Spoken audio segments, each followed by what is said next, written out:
Hola, ¿qué tal amigos y amigas de YouTube? ¿Cómo los trata la vida? Espero que bien. Bueno, hoy les traigo un video inspirado en la hermosa época de Halloween, tal vez de algunas ya las conozcan y de otras podrían asombrarse. Así que hoy les traigo el top de historias de terror que fueron basadas en hechos reales. Comencemos. Antes de empezar quiero aclarar que hago un top 3 esta vez porque si hiciera un top 5 como acostumbro hacer este video duraría más o menos media hora y se tornaría aburrido. Bueno, ya aclarado esto, ahora sí empecemos. Puesto número 3. El Exorcista. Del año 1973.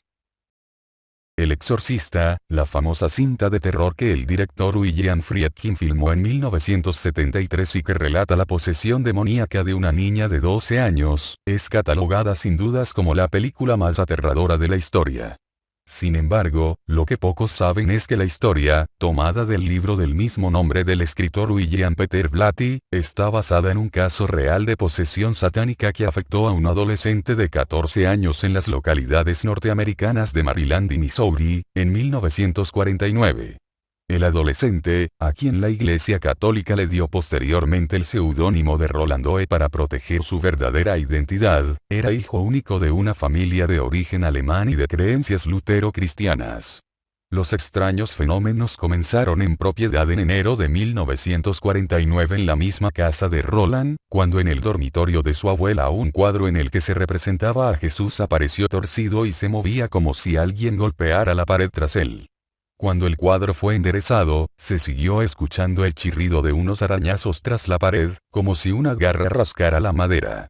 Los arañazos continuaron oyéndose durante 11 días y se detuvieron casualmente el día en que murió Harriet, una tía espiritista de Roland que le había enseñado a manejar el tablero Ouija.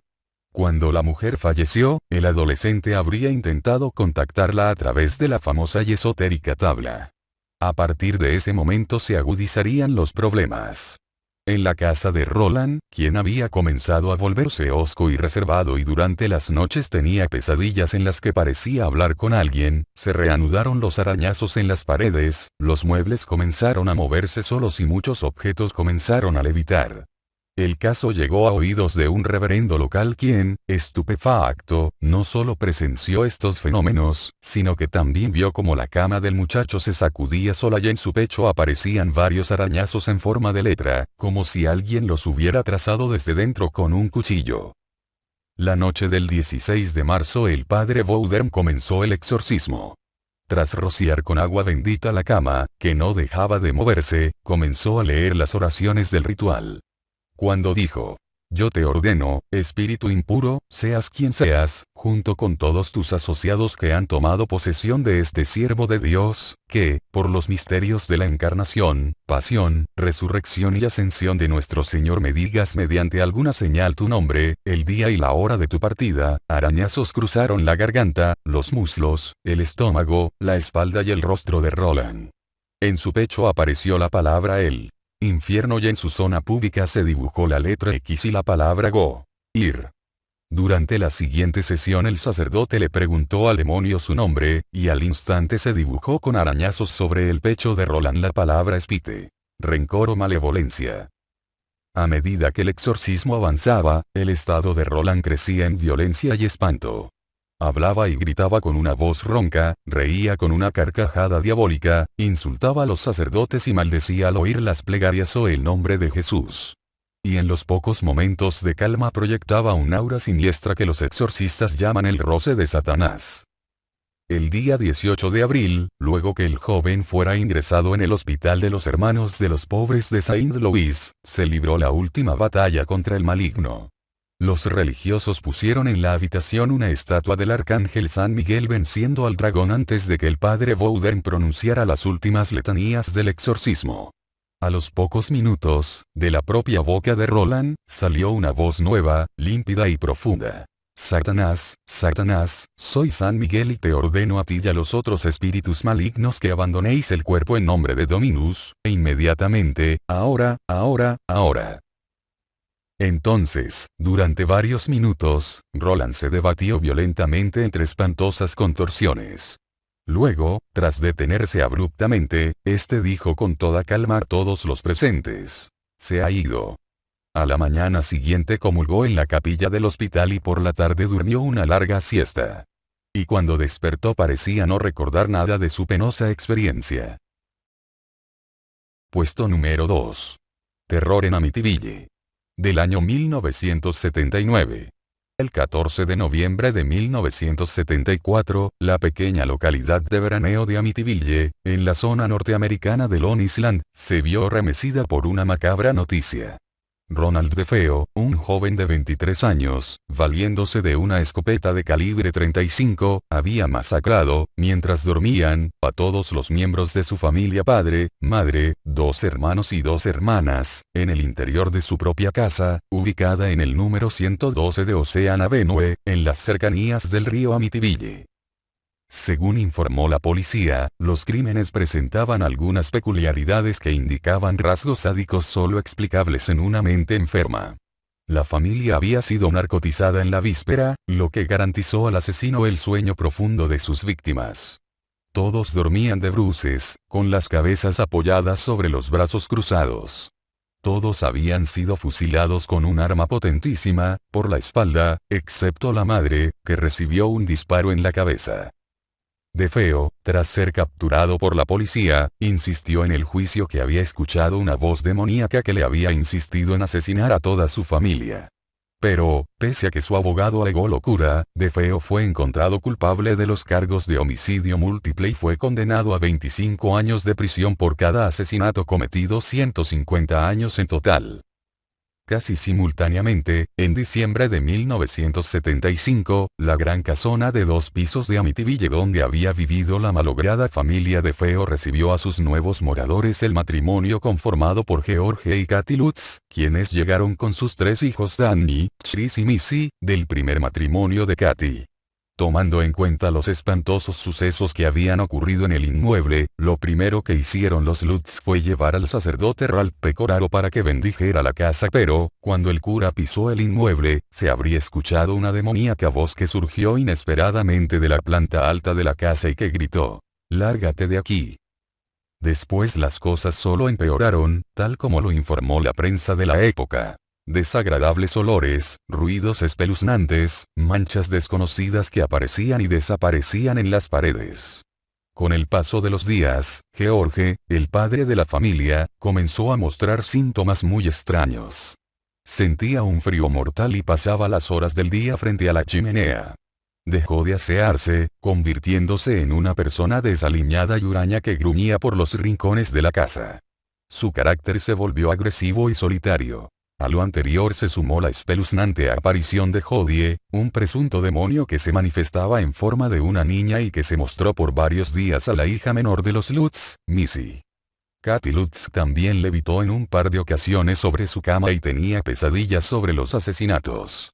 Y el mismo George Lutz, que se despertaba todas las noches a las 03:15 HRS, hora en que se cometieron los crímenes, afirmó haber visto otras presencias demoníacas en la casa, que aparecían cuando las ventanas se llenaban de moscas y la puerta principal de la casa era golpeada fuertemente. A partir de ese momento, los Lutz rentabilizaron convenientemente sus horrorosas vivencias en la casa, asistiendo a programas de radio y televisión para contar sus experiencias. La misma casa y sus alrededores se llenaron también de investigadores, expertos en la materia, mediums y videntes a la caza de espíritus y fantasmas. Por esa misma época alguien descubrió en el sótano, oculta detrás de una alacena, un pequeño habitáculo pintado de rojo que no constaba en los planos de la casa. Al parecer, la actual casa había sido construida sobre un centenario sanatorio indio donde se llevaban a los enfermos y moribundos para dejarlos morir allí. Posteriormente, el terreno fue adquirido por un tal John Ketchum, un brujo que había escapado a la famosa quema de brujas de Salem, y que presuntamente utilizó el solar para efectuar rituales satánicos. Puesto número 1. Verónica. Recientemente estrenada este mismo año 2017. La historia está basada en una joven madrileña llamada Estefanía Gutiérrez Lázaro, la cual vivía en su pequeña casa de Madrid junto a sus 6 hermanos. Esta atrevida joven de 18 años quiso junto a unas amigas, experimentar lo que era jugar al tablero de la Ouija, que tanto habían escuchado hablar. Lo más curioso de todo, es que no eligieron un lugar muy típico para hacerlo. No escogieron su casa. Una casa abandonada, un cementerio o demás sitios espeluznantes. Escogieron el baño de su propio instituto, para poder llevar a cabo esa primeriza sesión de Ouija que poco tiempo después la marcará para siempre. Aquella primera sesión transcurrió como todos nos la estamos imaginando. Unas jóvenes reunidas, sentadas en un círculo y en medio del tablero. Al principio la cosa parece que va bien, pero pronto las interrumpen. Una profesora las pilla en el baño haciendo dicha sesión. En aquella sesión y antes de que fuese interrumpida, sucedieron varias cosas que hemos de destacarte. La primera de ellas es que una de sus amigas, que participaba con ella en la sesión, realizó una pregunta un tanto arriesgada. Quiso contactar con el espíritu de un novio que había fallecido no hacía mucho en un accidente de motocicleta. Luego de la sesión, Estefanía, que al parecer no había tenido ningún episodio anteriormente relacionado ni con epilepsia ni con ninguna otra enfermedad mental, comienza a experimentar todos esos extraños síntomas. Los ojos de la pobre joven se le ponían en blanco, al mismo tiempo que emitía sonidos guturales que jamás antes, sus padres le habían escuchado. La misma madre, que fue entrevistada por el equipo de Cuarto Milenio, aseguró que su pobre hija, llegó hasta tal punto, que la voz le cambió. Empezó a tener una voz muy parecida a la de un hombre ronco, aseguraba la madre, no parecía ella misma. Aquella no era su hija, sino que parecía más bien algo más poderoso que estaba dentro de ella, llegando hasta tal punto que les respondía con insultos, impropios de Estefanía. Sus propios hermanos confirmaron que su hermana llegó a hacer movimientos con su cuerpo de lo más extraños, como si se tratase de un animal salvaje. Entretanto, la joven Estefanía pasó de especialista en especialista sin que ninguno diera con lo que le ocurría realmente. A las 2:30 de la madrugada, Estefanía entra en el Gregorio Marañón, Hospital de Madrid, ya en coma. Anteriormente había expulsado una misteriosa espuma blanquecina por la boca, ha hablado con dicha voz ronca y ha dicho cosas que a sus familiares les aterrorizaron. Tristemente la joven, al poco tiempo de ingresar, fallece en circunstancias algo extrañas, sin que ni sus padres ni los médicos puedan hacer nada para salvarla. Meses después del fallecimiento de su hija, su madre, en plena madrugada se levanta porque ha sentido algo extraño. La madre aseguró que en aquel momento sintió como la mano de su hija fallecida, le tocaba la suya, que la tenía por fuera del edredón. En vez de sentir alivio, lo que sintió fue nerviosismo. Aquella noche, sus dos hijas dormían en la habitación de su hermana cuando de repente, empiezan a escuchar extraños sonidos y misteriosas sombras. Ambas niñas, describen como una figura, oscura y aterradora, recta por el suelo de su habitación. El 19 de noviembre de 1992, en la madrugada todos fueron testigos de cómo una mesilla de mármol que tenían en el salón, salía despedida como si alguien invisible las tirase contra ellos. Los cuadros colgados, empezaron a girar sobre la pared, los crucifijos que la familia tenía habían girado. Y en mitad del pasillo, volvieron a ver a aquel misterioso hombre, oscuro, sin rostro que les observaba. Máximo Gutiérrez, padre de Estefanía, escéptico hasta aquella noche, cogió el auricular del teléfono y no dudó un instante en llamar a la Guardia Civil. Desde aquel momento se convierte en uno de esos casos o expedientes X más aterradores de la España de los 90. Bueno, amigas y amigos, ha llegado a su fin este top, espero les hayan gustado estos 3 casos espeluznantes que hoy les he traído. Debo aclarar que no los enumeré por cuál fuera mejor o peor. Solo los enumeré desde el más viejo hasta el más reciente hasta la fecha. Si te gustó el video no olvides dejar tu like y suscribirte para más videos. Déjame en la caja de comentarios qué te pareció. Y si conoces de alguna otra historia puedes dejarla también en los comentarios, la leeré, analizaré y la colocaré en el siguiente video. Un saludo a todos, Taichi se despide hasta un nuevo video. Make the screams louder.